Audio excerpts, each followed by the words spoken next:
इस वक्त उसके दिमाग में निशा की कई बातें ही चल रही थी। सुहानी, तुमसे पहले मेरे रूम में एक लड़की रहती थी जिसका नाम सृष्टि था और वो मर चुकी है। और उसकी मौत का जिम्मेदार और कोई नहीं बल्कि वो युवराज दीवान है। सुहानी यही सब सोच रही थी कि तभी उसकी नजर अपने कमरे की खिड़की पर जाती है।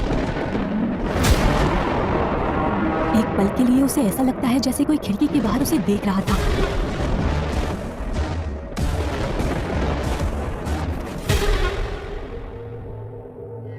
यहाँ तो कोई भी नहीं है।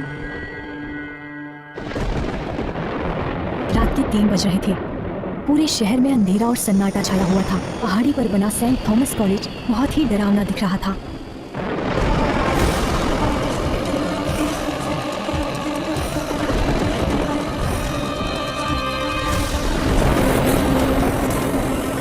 मेरी मदद करो, मुझे निकालो यहाँ से, मेरी मदद करो।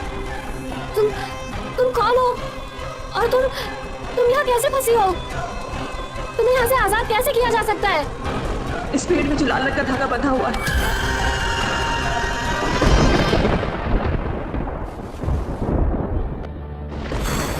Oh God! फिर से एक सपना।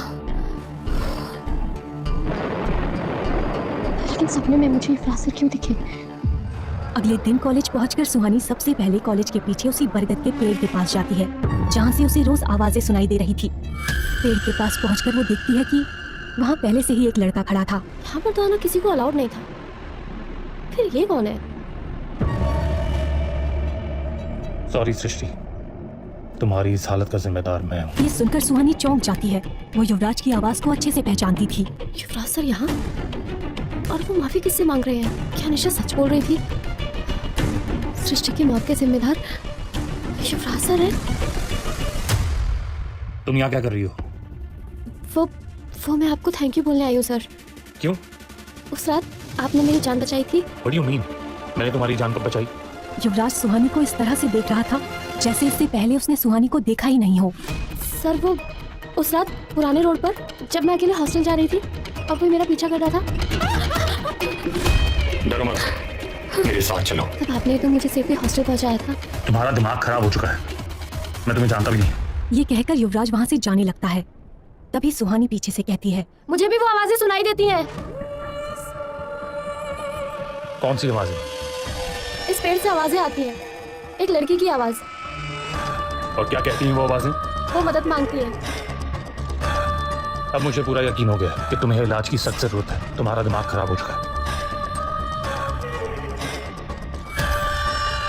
युवराज जानता था कि सुहानी सच कह रही है, लेकिन वो सुहानी के सामने ये एक्सेप्ट नहीं करना चाहता था कि उसे भी वो आवाजें सुनाई देती हैं। और सुहानी को उस रात बचाने वाला भी युवराज ही था। एक बहुत बड़ी वजह थी कि युवराज खुद को हमेशा दूसरों से दूर रखता था।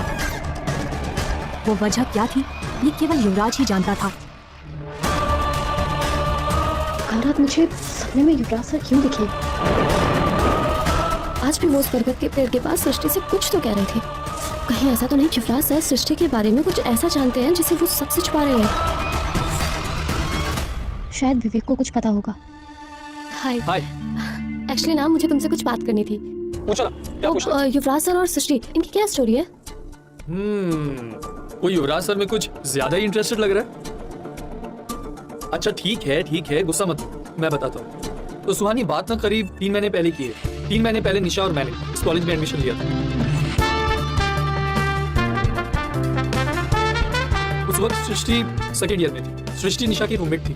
हॉस्टल में जो बेड अभी तुम्हारा है ना, वो पहले सृष्टि का था। हमें तो कॉलेज आते ही पता चल गया था कि सृष्टि युवराज सर से पागलपन की हद तक प्यार करती है। लेकिन युवराज सर उसमें कुछ खास इंटरेस्ट नहीं ले रहे थे। वो बार बार युवराज सर के करीब जाने की कोशिश करती रहती थी, लेकिन युवराज सर उससे दूर ही रहते थे। फिर पता नहीं यार धीरे धीरे क्या हुआ, उसका ना मेंटल स्टेबिलिटी वो होने लगा। एक रात हमारी फ्रेशर्स पार्टी थी। यू वोंट बिलीव क्या हुआ। उसने उस पार्टी में युवराज सर को प्रपोज कर दिया। Can you imagine? I love you. Yuvraj sir काफी गुस्सा हो गए। इनफैक्ट उन्होंने सबके सामने सृष्टि को पूरी तरह से डांटा और खुद से दूर रहने की वार्निंग भी दी।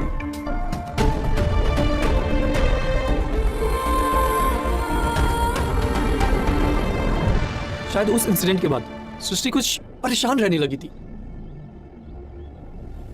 फिर एक दिन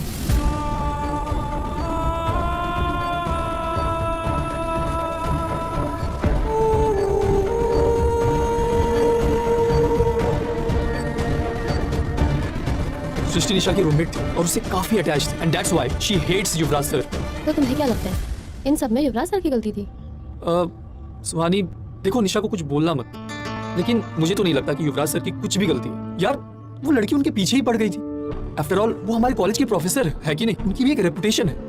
हाँ मैं मानता हूँ कि उन्हें पार्टी में इस तरह से उसको डांटना नहीं चाहिए था, लेकिन तुम्हारे लिए मेरे पास एक सुपर एडवाइस है।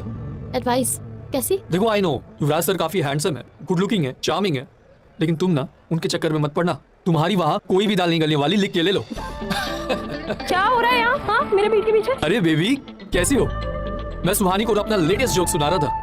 विवेक ने जो कुछ बताया था उसे सुनकर सुहानी की अनजाने में ही सही, लेकिन युवराज की ओर दिलचस्पी बढ़ने लगी थी। अब ना चाहते हुए भी हर वक्त सुहानी के दिमाग में युवराज का ही ख्याल रहने लगा, लेकिन वो जितना युवराज के करीब जाने की कोशिश करती वो उससे उतनी ही दूरी बढ़ा लेता था। ऐसे ही 1 महीना बीत गया।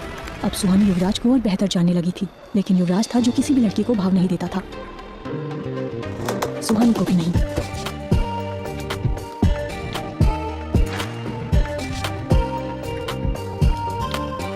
युवराज का यूं हर जगह पीछा करना अब सुहानी की आदत बन गई थी।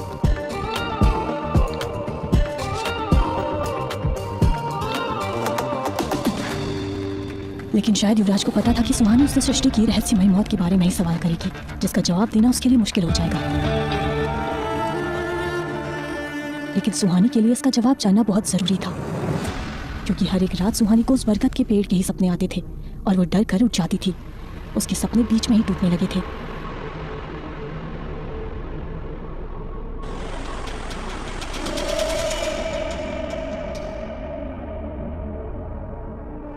फिर एक रात बरगद के पेड़ के पास पहली बार सुहानी को सृष्टि की आत्मा दिखी। सृष्टि, क्या ये तुम हो? हाँ, मैं सृष्टि। तुम्हारी ये हालत किसने की? मेरी ये हालत उस साय ने की है। किस साय ने? उस विशिंग वेल की साय ने, जो रास्ते पे लोगों का शिकार करती है। वो सारी कहानियां सच्ची हैं। तुम्हारी मौत का भी कारण वही साया है। हाँ, लेकिन उसने तुम्हारे साथ ऐसा क्यों किया? मैं तुम्हारी मदद कैसे कर सकती हूँ? मुझे तांत्रिक विद्या से यहाँ बांधा गया है, इसलिए मुझे मुक्ति नहीं मिल रही है। इस पेड़ में जो लाल रंग का धागा बंधा हुआ है, उसे कल पूर्णिमा की रात को 12 बजे तुम्हें खोलना पड़ेगा, तभी मुझे मुक्ति मिलेगी। तो साया तुम्हें ऐसा करने से रोकने की कोशिश करेगी। लेकिन उस साया ने तुम्हें यहाँ क्यों बांध के रखा है?